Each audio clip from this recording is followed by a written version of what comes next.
talking to myself again. But it's the only way you're ever gonna learn. You look back and it's all in the past. I'm dwelling on the thoughts I cannot say to you.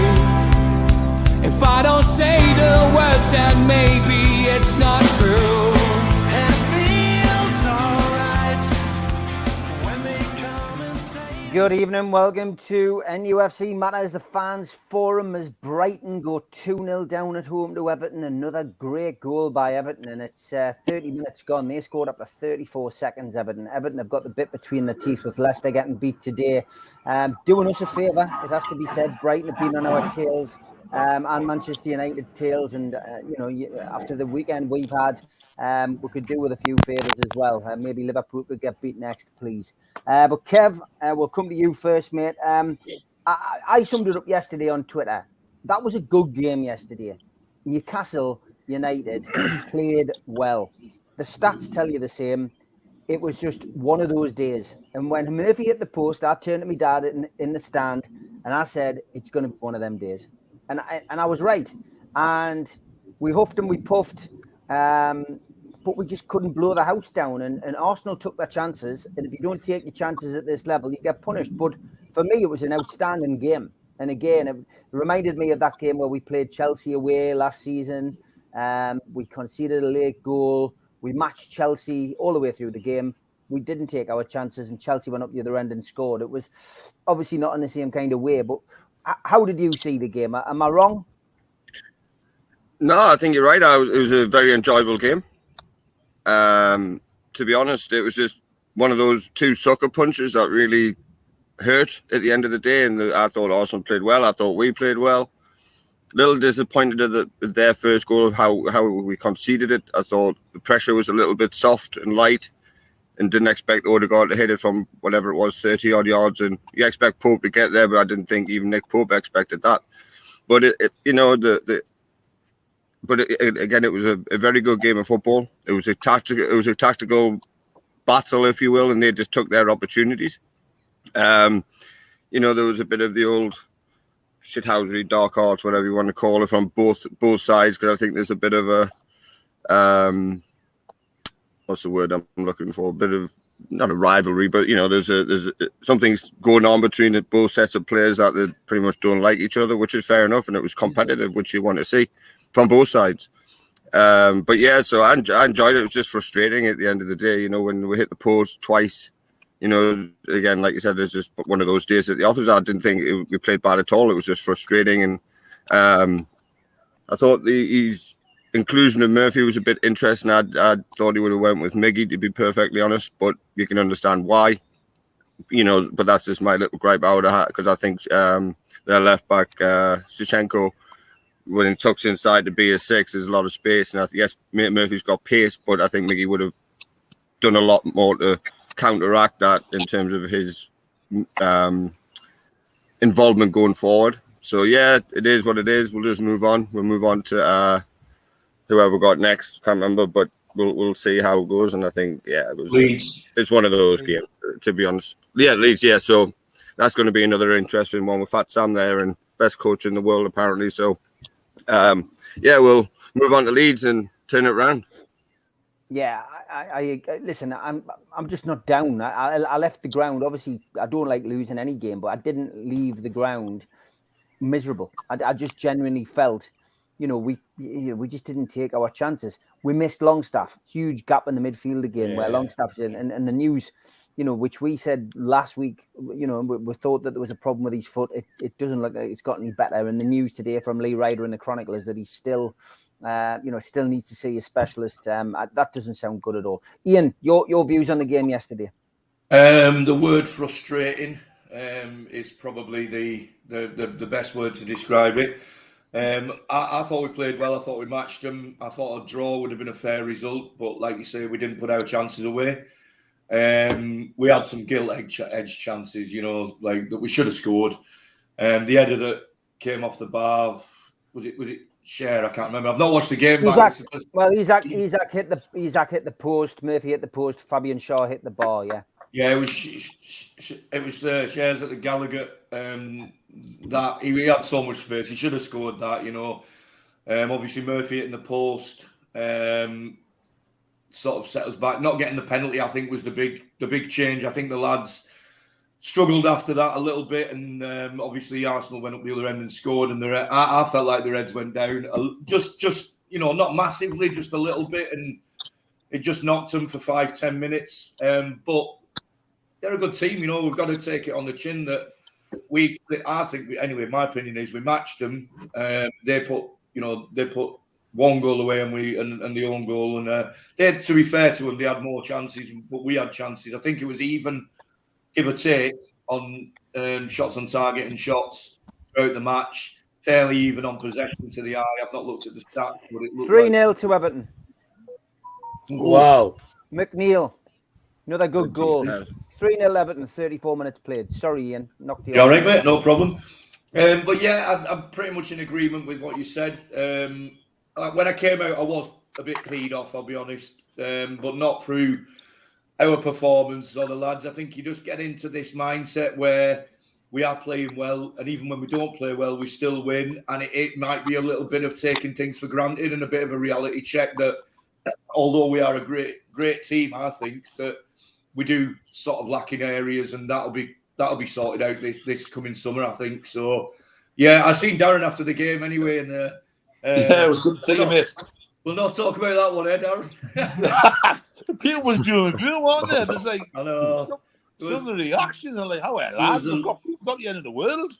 There was a load of melts outside that were being a bit of a pain in the backside, and so I Darren dealt with them. I hid behind him, just going, yeah.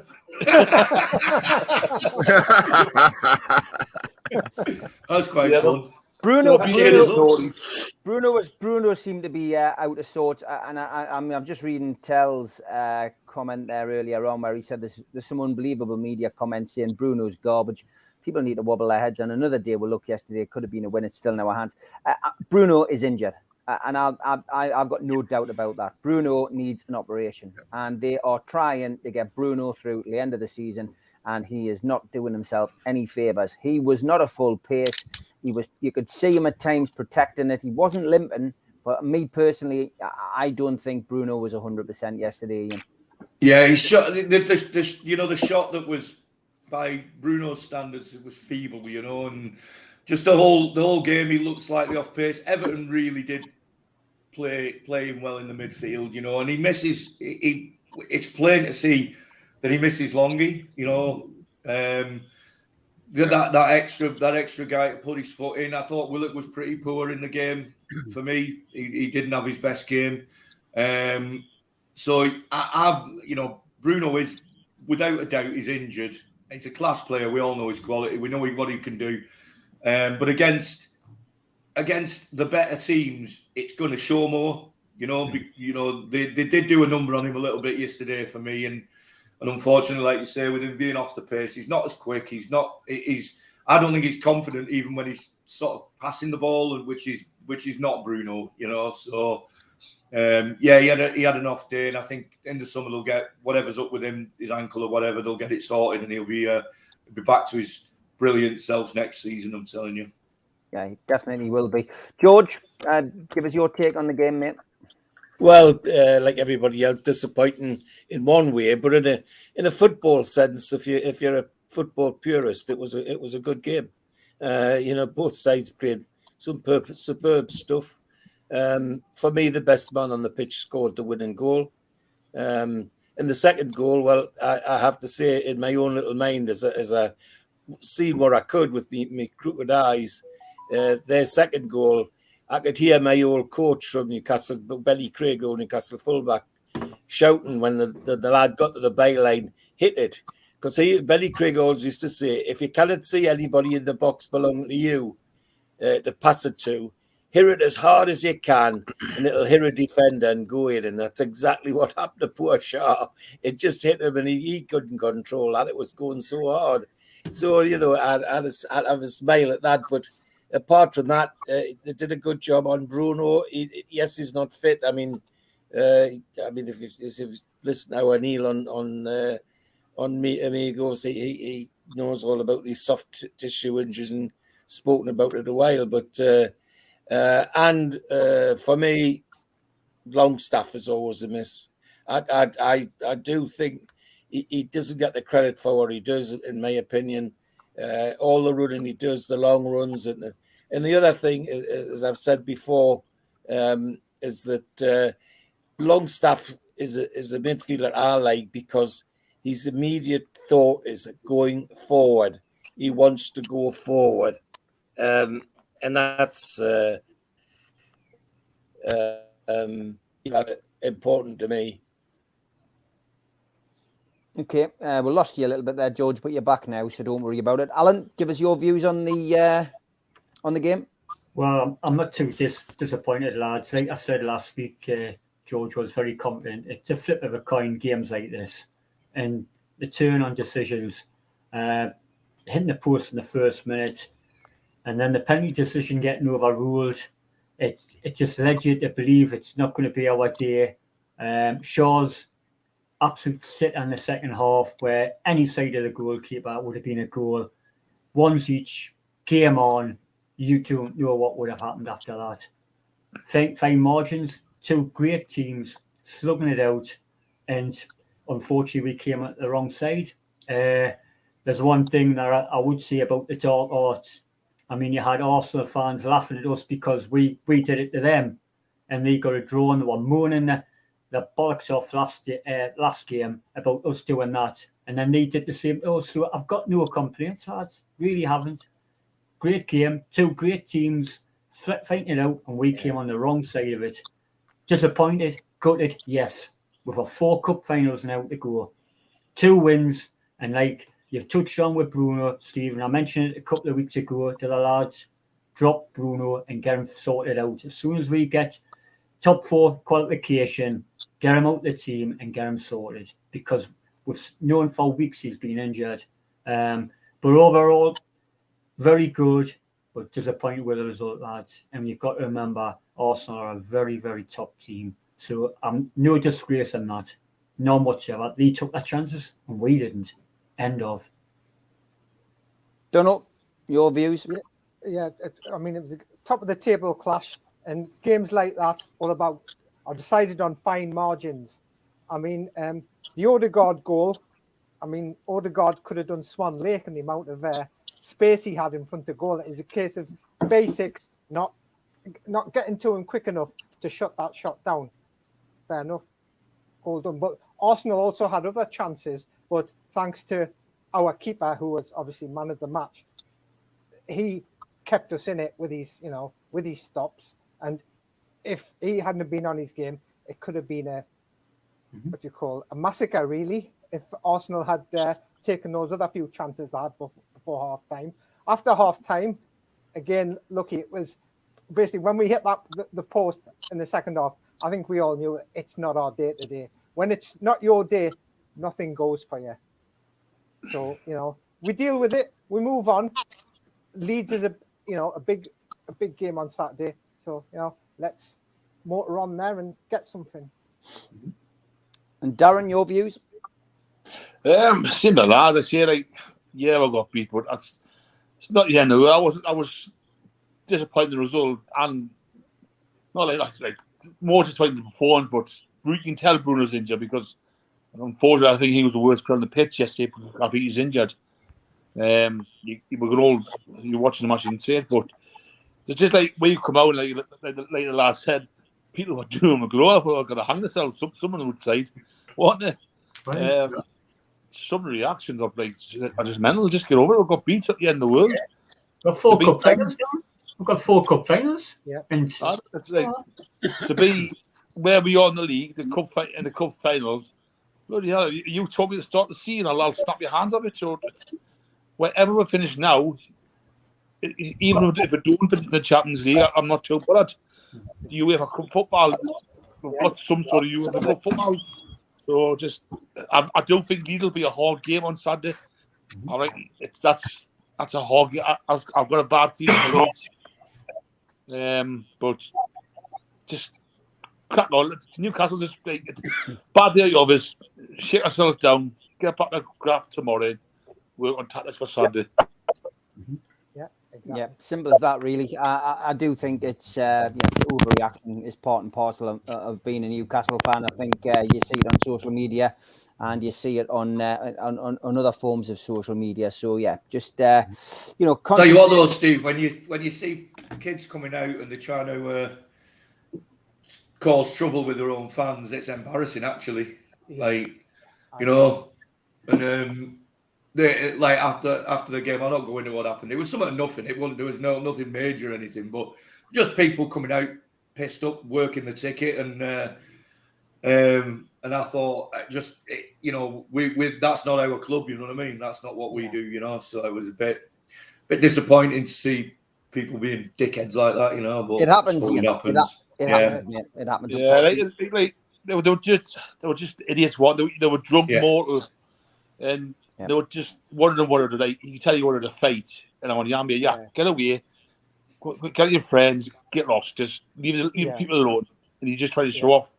You went away after I said get lost, but you just idiots, young kids, immature. That's what. At the end of the day, Manchester United did us a favour as well, and at this moment in time, Everton are doing us a favour. Liverpool are the team that's constantly on our heels and Manchester United's heels. But there's the fixtures. Ian, Leeds away, of course, is our next one. Then we've got Brighton at home, Leicester at home, and Chelsea away.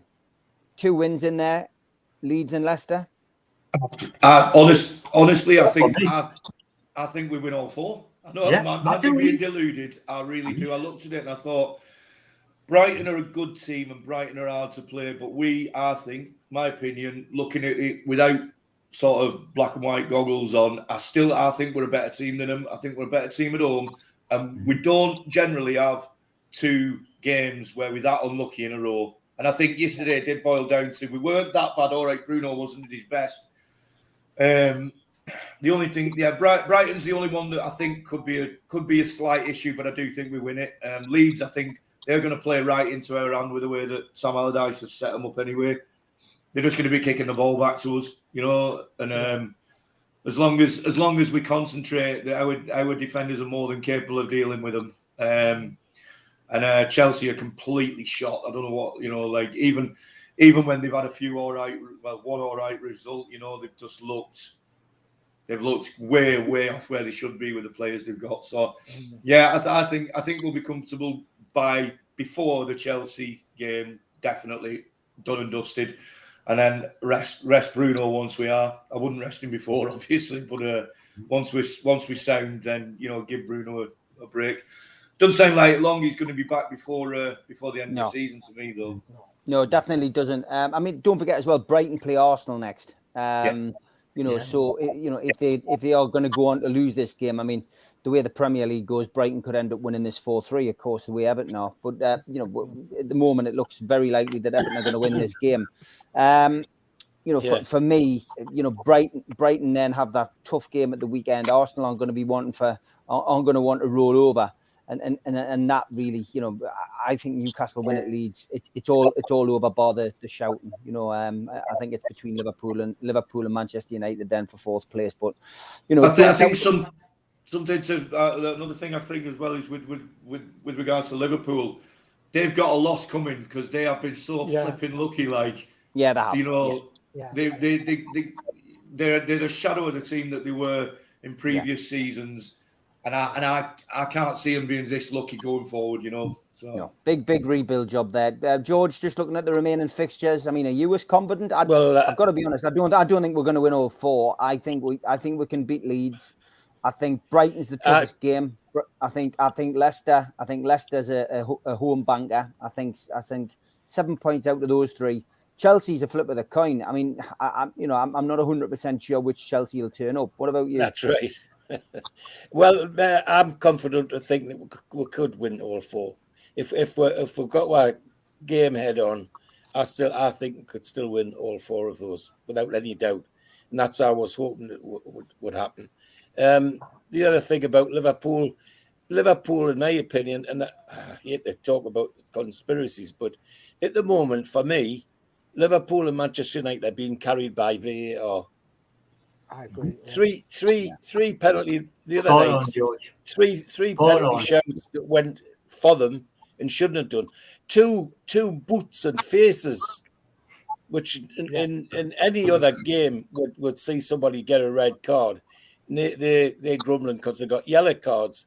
And then the other night, Manchester United against West Ham, the bloke played basketball with a ball and still didn't get a penalty for West Ham.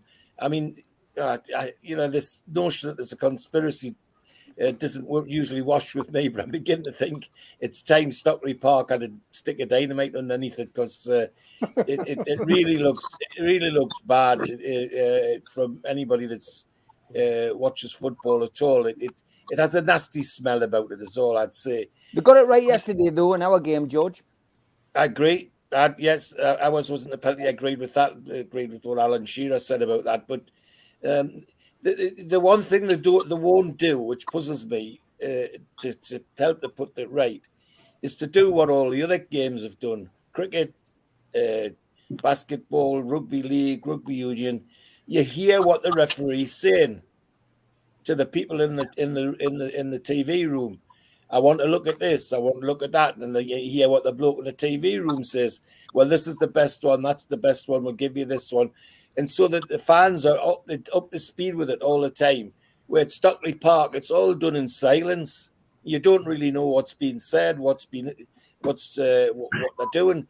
I mean, go back to our Crystal Palace game a while ago and show the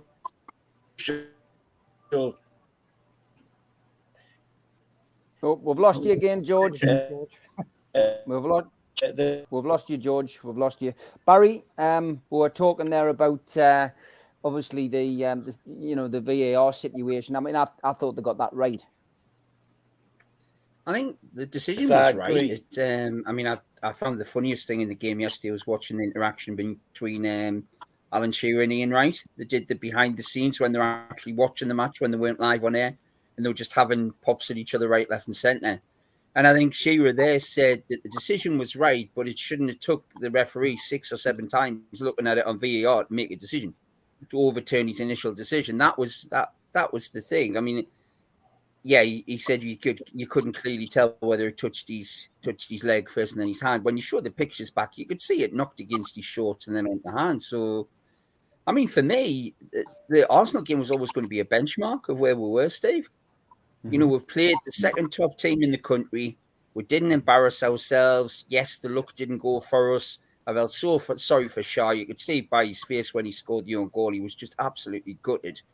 Pope kept us in the game, but at the same time, we had 3 or 4 chances that any other deal would have gone in.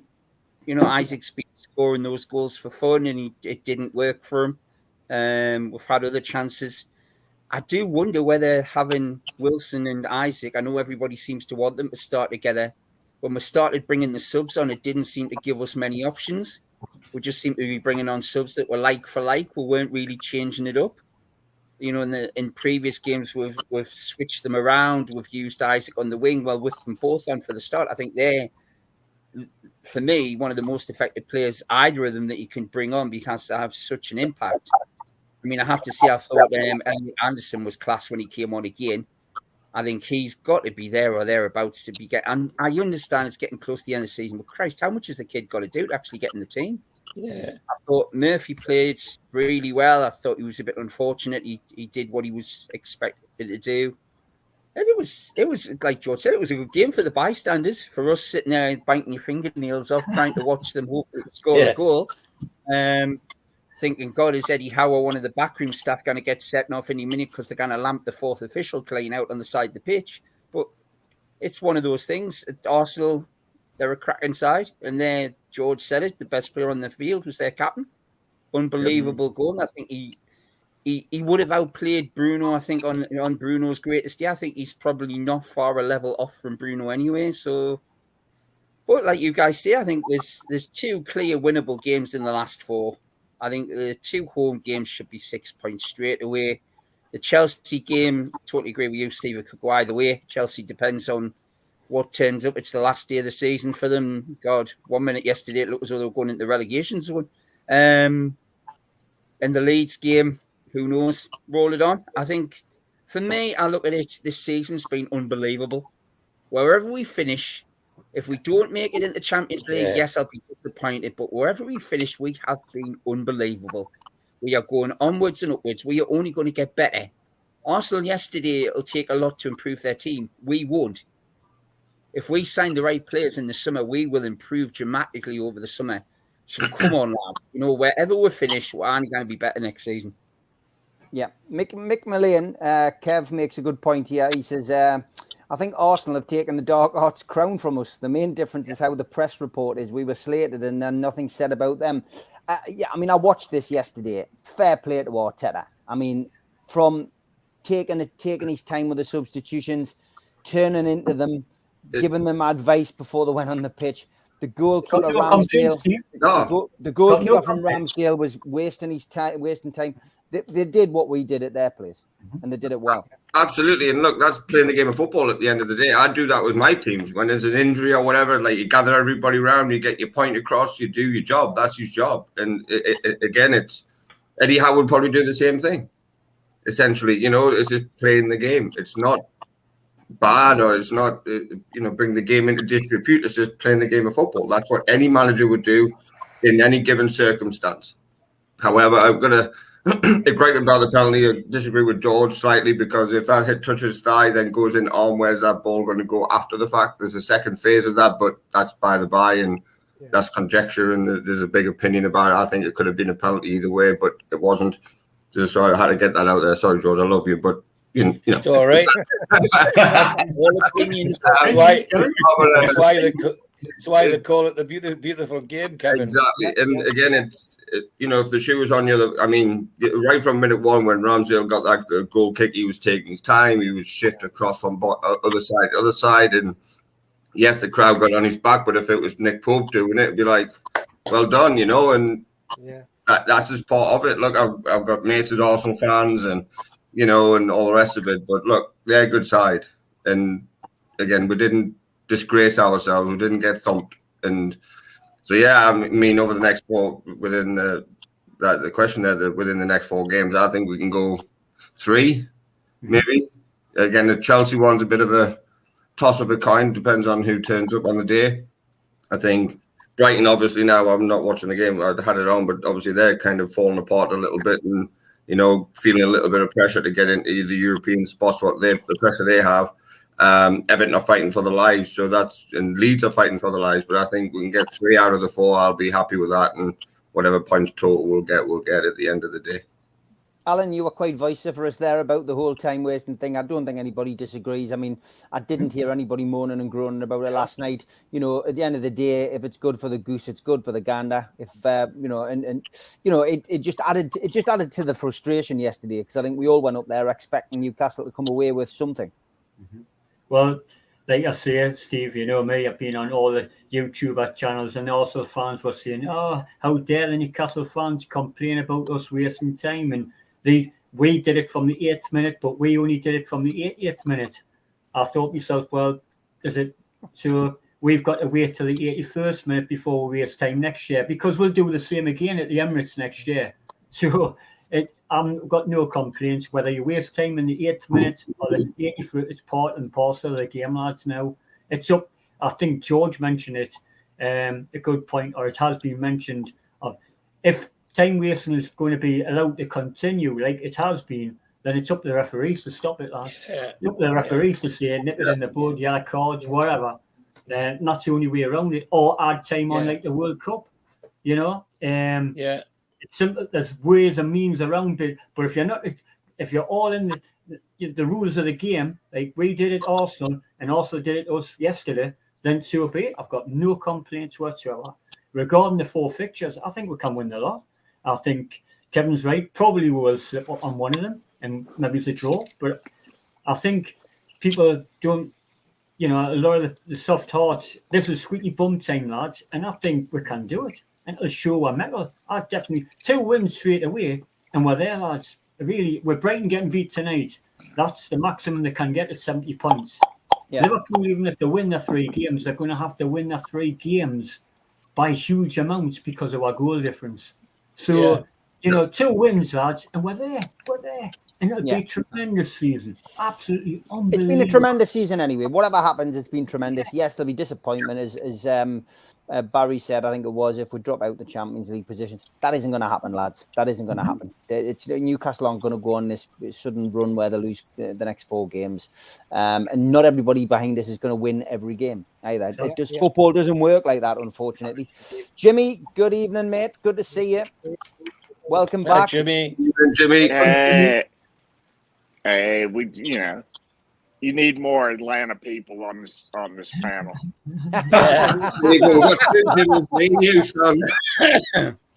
It's a takeover. But how are you, Jimmy? First of all, I'm doing well. It doesn't matter. As you can see, I wasn't prepared to hop on, so I had my nurse putting my hat on. So that's good. Good stuff. Good to see you, mate. What did you make? What did you make of the Arsenal game then, Jimmy? You want it behind your ear? I'm kind of like you. When I saw that shot, hit the post, I'm like, oh my God, here we go. It's gonna be one of these days, and just one of those days to where you just had to turn the social media feeds off because the doom and gloom, I couldn't be a part of it yesterday, except for firing off on Everton fans, delusional, that delusional lot. But it's a one-off. We can still, we control our own destiny. So I have no doubts that we'll find our way into the Champions League. Once again, I'm not one to, bash the officials, or the refs, but come on. He lost complete control of that game. That was probably one thing I was most disappointed on. When we do something like that, we get raked across, the media. When they do it, it's, great play. coaching. Yeah. And, Game That's exactly. And I was trying not to interrupt before, Jimmy, but I've just interrupted you, mate, because of my pals and that. But I was just going to say before, when we were talking about the dark arts and them doing what they did to us, the one major difference is our coach didn't come out and piss and moan about it at the end. Yeah. He said, well played. Their little weasel came out and made a fucking massive deal of it, didn't he? You know what I mean? So, sorry, Jimmy, carry on. Yeah, and Sky coming out with this, this graphic that, we take 3 extra seconds, before every, longer than anyone else to take a goal kick is just like, come on, man. Really? If you're really that annoyed, with, goalkeepers wasting time, we can just start with bring back the 5-second rule or 4-second or whatever, and it's up to the officials to, throw a card out early if somebody's taking too long, and that'll stop it. But if the ref allows it, then Chris Kavanagh reminded me of a Sunday League referee I used to have, who was everybody's pal on the pitch, spent more time talking to people than he did actually paying attention to what was going on. He had his back turned on occasions when, he should have been watching what was going on. And Steve Middlemas obviously seen it. He said, looked like the ref was joining in on the Arsenal attack.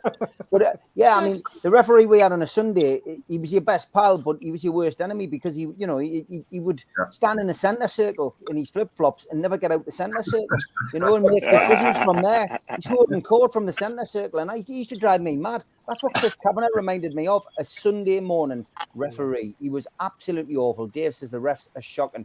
Darren, just you missed out because somebody went out and came back in, and you ended up moving up there, so you missed your turn on the just on the tactics that Arsenal put it. You can't moan about it, can you, Darren? Really? Yeah, you can't admit we Newcastle do it an all season long. Yeah. Just to say that we do it, and what always happened, just forget about what happened, move on the results, and just go out the lead. But I think tactics are tactics. All clubs do them sort of tactics, don't they? Yeah. And like just because Newcastle's top of the list for some strange reason for 3 seconds, just I think they just want to pick us out deliberately, don't they? Yeah. Well, to be honest, for me, fair play to them. They deserve the win, and Yeah. that's it. We'll move on, chaps. Move on. Move on. I'm gonna come to this one, Alan, because you're last on the panel. I'm gonna let you go first with this one.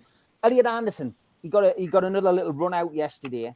If this midfield crisis, I'm going to call it, develops, and save for Leeds, we do have no Longstaff, and potentially, we all seem to think Bruno is at least below par. If the worst happened and Bruno maybe was out as well.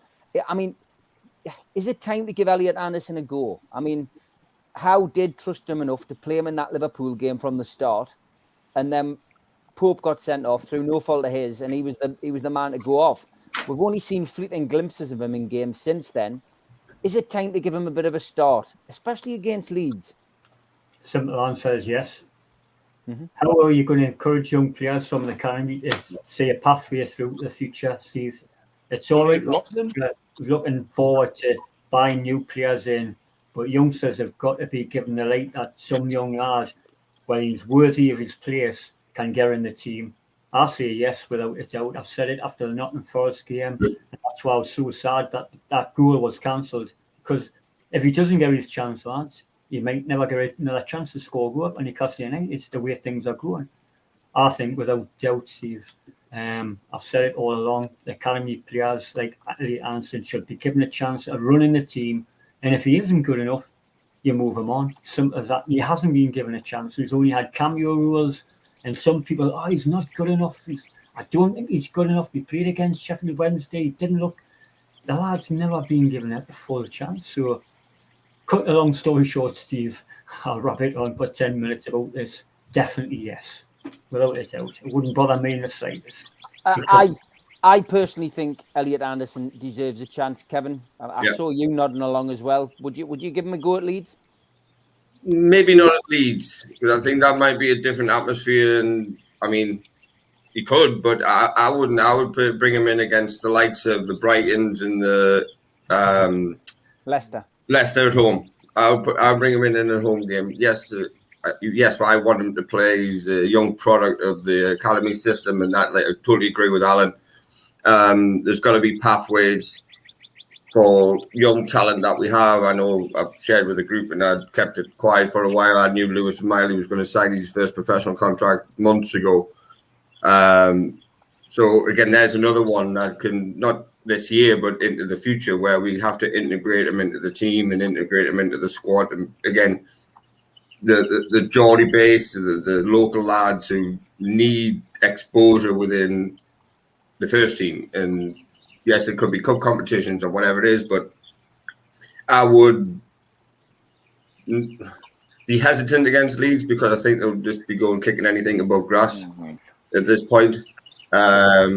Just where Big Sam plays, that's how he goes about things, and like a Sean Dyche, but a little bit more, even more old school than him. So I would go in with the brighter Leicester game. But again, it all depends on if the fitness of Bruno, what that looks like. You could drop Joe Linton and hold in midfielders a deeper six, and then you could just play him. I would play him on wide on the left or something like that. Not to overexpose him, but give him enough options going forward the way he can show his true talent, because I think that's where he probably would want to rather be playing, is a further forward. But he's like an Anthony Gordon. He's like our Anthony Gordon. He can play anywhere across the midfield or in a forward line outside the main man, number 9 or whatever. But yeah, give him a go. But again, horses for courses. When do you play him? And it's management of him and what his expectations, and lowering his, tempering that, and getting him into a side where he's going to feel comfortable. And I think that would be more at home versus an away game. But I could see him play at Leeds. I definitely could. But again, at the same time, I'll put him in at home Johnny agrees with you. Leicester. Leicester game would be perfect round us. Yeah, absolutely. Home game and their midfield lacks athleticism. Tom Lynch says, why not give him a go against Leeds? I can't see any reason why not. He's looked quality. Like Steve Middlemas says, he looks like he's bulked up. I reckon he could handle it. No time to experiment with young lads until we secure a Champions League place, says Terra Seas. So lots of varied opinions on this. Barry, would you give Elliot Anderson a chance to shine? And again, someone's pointed out in the chat there that Joe Linton is carrying a knock as well, which again has been reported in the Chronicle today. Talk about wrapping him in cotton wool till the weekend. That's potentially 3, isn't it? That could be missing. You could have Bruno. I mean, we've took Bruno in. I mean, it looks as if Eddie Howe's willing to play Bruno until he drops. You know, which I can understand because he does still give you that extra edge. And you know, playing Leeds next week, you know, he's gonna have to watch it because Leeds will get make no mistake about it. Big Sam will have Bruno targeted on at the weekend. But yeah, I mean, potentially could be playing without Longstaff, could be playing without Joe Linton. And you know, if you're having a half fit Bruno in the middle as well, then it's not great, is it? Anderson's good enough. I mean, he's only going to develop, he's only going to improve, but he needs that bit of game time to actually get there. And the problem you've got is the longer it goes on, we are going to make major signings in the summer, so potentially he's going to get pushed further and further back down the list anyway. If he hasn't had a chance to sort of shine by then, my worry would be that there's going to be other people in front of him. I think the kid's, he's got the passion. You know, he's Geordie born and bred. I think he's taking chances on Gordon. He's chasing chances on ASM playing. Why? Anderson's not that far behind either of those. So, again, he's someone who could mix it up and change potentially the pattern of the team if we're struggling. I don't think Howe will play him from the start. I think Howe seems too much set in his ways. But certainly agree with the lads. There's no reason he couldn't come on. His pace especially is a huge asset, and maybe not the Leeds game like you say, but certainly the 2 home games coming up. Why shouldn't he get a chance? He's as good as the rest of them in there. And Howe seems to be all about at the minute about rotating the players and giving people a chance maybe later on in the game. So go for it. Later in the game as well, yeah. Some people felt that the substitutions were too late yesterday. Barry, what was your thoughts on that? Do you think they were a little bit too late? I think it especially it seemed like we were getting closer and closer before they scored the second goal. So he didn't seem to want to make any changes.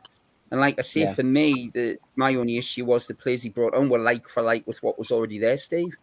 He didn't really change once you play Isaac and Wilson together, once you play them both together, you haven't got that option up front. That's the problem. That's the worry, isn't it? It will be interesting to see what he does. I mean, that ASM looked good when he came on, to be fair. But you know, again, he's got decisions to make, and some of them will be self-imposed with whatever injuries you know we'll have at the weekend. Jimmy, Elliot Anderson, would you like to see the kid put in? Is it too early? Well, like Alan was saying, yes, I would, but I think we've seen through the season that I would just assume, you know, shoot Bruno up with a painkiller and wrap him in duct tape and take him out. He's dead set on a certain lineup, and I don't think Leeds is the game for him to start because it's, you know, we're still in a fight for that Champions League spot. So I see him start at Leicester. Once I think we get top 4, I think he'll, you know, probably give him a start because there's nothing really to lose there. But Hal just trusts the senior players too much to pull them, despite their injuries. Agree. Okay. What's your views on this, Donald? Elliot Anderson? Yeah, I mean, basically, as regards young players, if they're good enough, they're old enough. And what you call Anderson, I mean, he was very unlucky with that Forest goal. I mean, obviously, it must have knocked him when it was, but, you know, it's another story. But I agree with the other lads. Leeds will be a hostile game for him to come into because basically Big Sam will be saying, Let him have it. Let him have it. He won't be playing pretty football. We know what Sam Allardyce's football like. But what I would say is home games definitely give him a start because he'll play with no fear. He'll go out there and he'll want to show what he can do. So Leeds definitely no, but come the Leicester game, Brighton game, give him a start. Let him loose. Say, go on, kid, show us what you can do. And I reckon, as I say, he could do the business at home because he'll be eager to get that first goal, having, that'll still rankle with him. Yeah. The goal not being given against Forest, so he'll want to prove a point. So, yeah, it's a yes from me. Yeah. Okay, Well, Darren? Elliot's. Oh, sorry. I'm a great believer. You play a strong team no matter what, and I would say definitely no for Leeds. Elliot Anderson came on the bench, and if a player get injured, bring him on. If we get a draw against Leeds, you want to beat Brighton. Again, you play your strongest team. You've got to win the game, and then if we're winning, bring him on for like last half an hour or so. But until we're safe for one top four, you've got to play your strongest team. Just me, just how I play opinion. Yeah. Comment on? Yeah. George?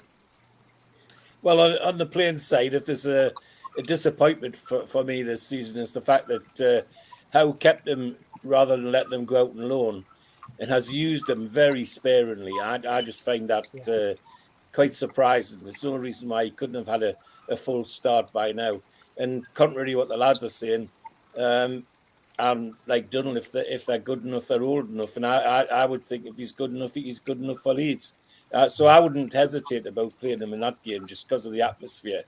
In fact, it might actually help him to bed in quickly if he was involved in that. So I've got no hesitation about that.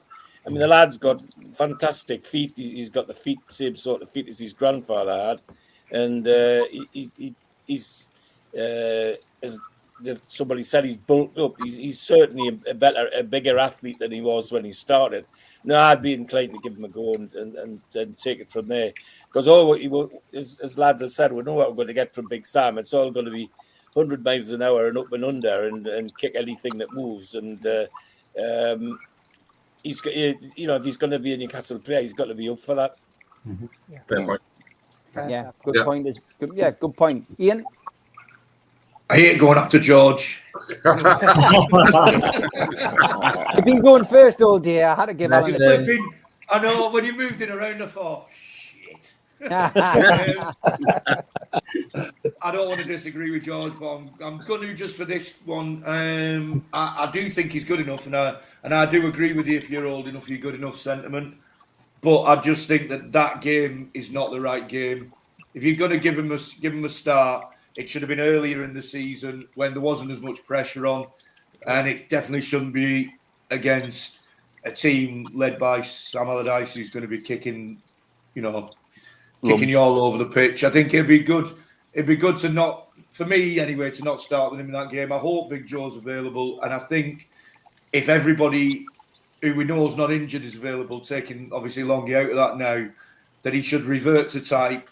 I was buzzing when he started the two together, Wilson and Isak, but it doesn't give us an option B at the moment. Next season is different kettle of fish because we'll have another forward of some sort, definitely, if not two. Yeah, we need one. But at the moment, we do need that option, that second option, and Wilson is more effective at the moment with his levels of fitness, I think, anyway, coming on as an impact sub when everybody on the pitch is knackered because he gets more space and he will put the ball in the back of the net. So yeah, I wouldn't play him this game, but I do think what I've seen of him, he looks class. I was, when he stayed, I was buzzing because I thought this will be the breakthrough season. I think next year's the breakthrough season realistically for him. He probably will get a start once we're safe, but not against Leeds for me. Yep, substitutions are paying dividends for Brighton, but they just can't find a way past Pickford, who seems to be having a blinder. Wonderful Jimmy Montgomery style save there from Pickford. Still 3-0, an hour on the clock. Blue Rhythm Boy says Martin Keown's quickly becoming the most dislikable pundit on Radio Mind. Well, this is actually quite a good one, this, because Peter Beardsley is clearly not a Martin Keown fan as well. So if you're ever on TalkSport when he's on Blue Rhythm Boy and you can get a chance to get through, maybe ask him how he qualifies as an invincible when he only played 2 games that season. That's one of Peter Beardsley's favourite quotes whenever I do a talking with him. He says he's not got the right to call himself an invincible. So there you are. You can chuck that one in. I'm sure you'll embarrass him with that. Ainsley Foster. Steve, Go on, yeah. Steve, go on, I had a question. Go on. Imagine what Elliot's thinking right now, or Elliot Anderson. You desperately want playing time. Yeah. But the kid is going to be, I don't know. It's just, he's going to be the golden boy next year if we get in the Champions League because he's homegrown. And the club's not going to let him go. No. Right. So hopefully next year will be his breakout. But, I mean, you can see from the club is happy to keep him on the books no matter how much he plays. But he's definitely going to want more playing time than he's getting this season. So he's kind of in a tough position. I'd just like to see him get a bit more pitch time. I mean, somebody's made the point there about Gordon. You can't play Elliot Anderson above Gordon. Why? Because you've spent money on him. That's Eddie Howe decides on the training ground the best policy. You know what I mean? And whoever is putting the effort in, whoever's playing well, should get in. We don't know what Eddie Howe's seeing, of course, but I'm sure he'll get a bit more game time. I mean, the problem is Newcastle say they win the next 2 games, qualify for the Champions League. Then Eddie, who never looks at the table and says he concentrates one game at a time, will definitely want to finish 3rd. So he probably won't get a chance until the very last game of the season. But we'll wait and see. The question from Ainsley Foster to finish off, lads: if only one player could be signed in the window, who would the panel want? So if you could only sign one player, Ian, I'm going to come to you because you look as if you're struggling for an answer, but you don't like. No. I was just thinking if I could get away with saying Osimhen, and I'm going to. That's who I would sign. No. So there's 3 of us saying Osimhen. George? Osimhen, definitely. 4. I've looked at him quite a bit since I heard the name, and he's worth a shout. Yeah. He's definitely worth a shout. Darren, have you seen him play? No, I haven't. Funny enough, mine will be Madison. Yours will be Madison. Second. Yeah, I have to say Osimhen, and luckily enough, I have seen him play, and he could be like our Drogba if we were to sign him, because he's got that about him. Big, powerful, the complete number 9, and and he does chase, and I think he's ideal for our style of play as well, because he'll chase all day long. He'll chase lost. Better than Drogba for me. Cracking player, Drogba. I remember seeing him play. I remember seeing him play in the semi-finals. I remember seeing him in the semi-finals against us, and when we played Marseille, he was absolutely outstanding. Unplayable. Cracking player. He was a great player, but I think Osimhen's better. Reminds me of Haaland. Drogba did the early Drogba anyway. Definitely. So what about you, Jimmy? I mean, we've got Declan Rice from Steve Middlemas, Carver for Ian McKenna. What about you? Who would your one big signing be, but could only sign one? Damn, that's a tough one, but after seeing the video of Rice and that kid, where I don't know if you saw the interaction with that kid yesterday. I mean, it's just pure class. Be a great addition to the locker room. But I'm gonna say Madison. I love it. Second after Osimhen. Yeah, Madison for me, Madison for me last season was the player that I wanted. We've gone 2 windows now. I haven't signed him. On current form, Leicester look as if they could go down as well. So we might get him. We might get him in a cheaper deal than we thought if Newcastle do go for him. Barry. It's a hard one because Osherman is about to sign a 300 grand a week contract with Napoli, so he's not going anywhere. And it's whether it's a realistic signing or not. I mean, if he did go, I think everybody in the world would want him. I agree with Darren. I think Maddison would just change our midfield plus supply us for more goals. So I would go for Maddison at the minute. Mikel Merino, not the first time I've seen that name from Terraces, an old player returning, potentially done well since he left. Alfonso Davis, says Johnny Green. Milinkovic Savic, says Gary. Diaby, says Tom Dixon. Kevin? Declan Rice. Declan Rice, yeah. Just a shot. And I watched Maddison recently in over 2, 3, 4 games, and he hasn't, not for me. I think if you get Declan Rice, you push Bruno further forward where he'd be more impactful. I think Declan Rice will just cover that back four like a general in midfield. And I think he gets it and gives it, and he's simple. And like Jimmy said in the video that I seen just earlier today, I mean, just seems like a true top pro. Granted, money, London. So what?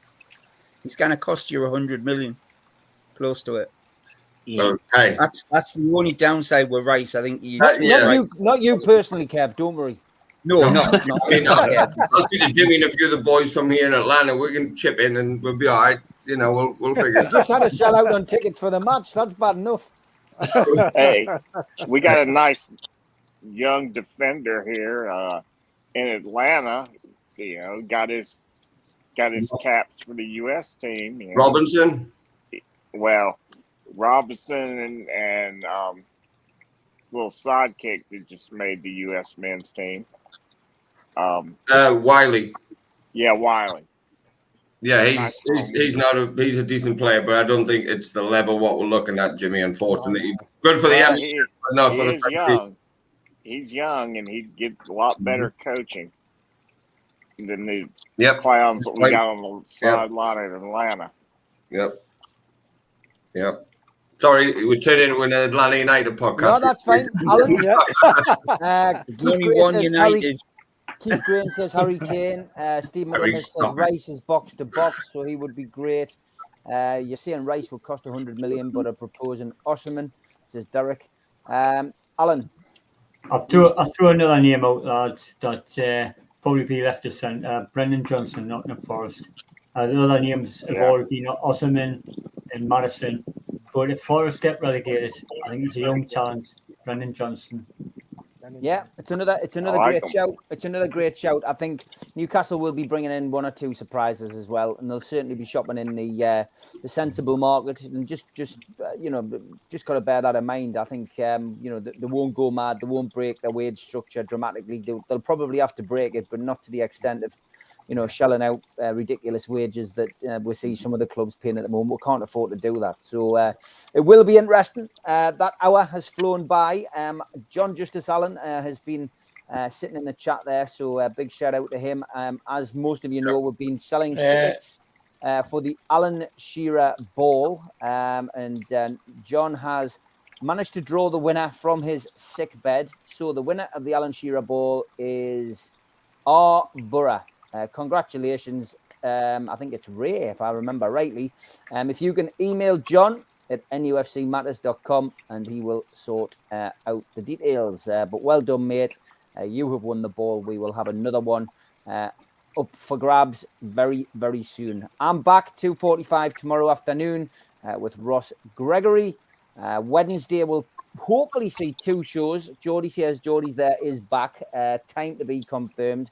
Got to sort out a podcast with Liam Kennedy on Wednesday as well. So you're getting 2 on Wednesday. Thursday will be Super Mac and Gibbo at 2 in the afternoon. And the Amigos will be 5 o'clock on Friday. But for now, it's thanks to Ian, thanks to George, Darren, Dunnell, Thanks to Jimmy, thanks to Barry, thanks to Kevin, thanks to Alan, and more importantly, thanks to you guys for watching. Take care. Good night. Have a good evening. Cheers, boys. Good night, everybody. A big shout out to all our sponsors. Thanks to Skips and Bins, telephone 0800 25 45 25 3, email inquiries at skipsandbins.com, website skipsandbins.com, easy contract free and pay as you go waste collection.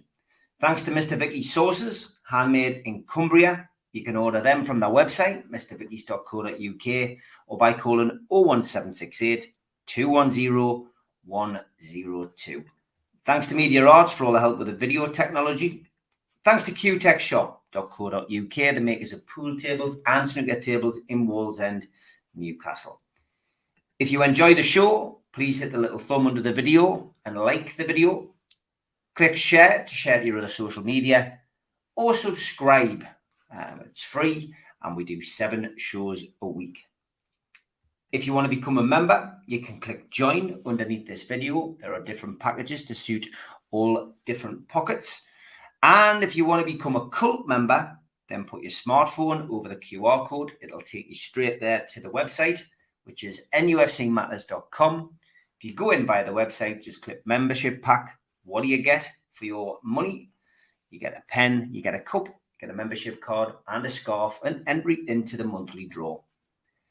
Don't forget, we are available as a podcast on iTunes, Spotify, and other podcast providers. And we also support the food bank on this show. NUFCfansfoodbank.co.uk is where you'll find the matchday bucket.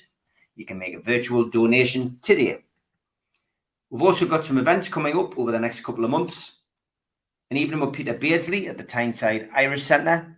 Tickets available from newcastlelegends.com, or go to Voucher and get a 40% discount.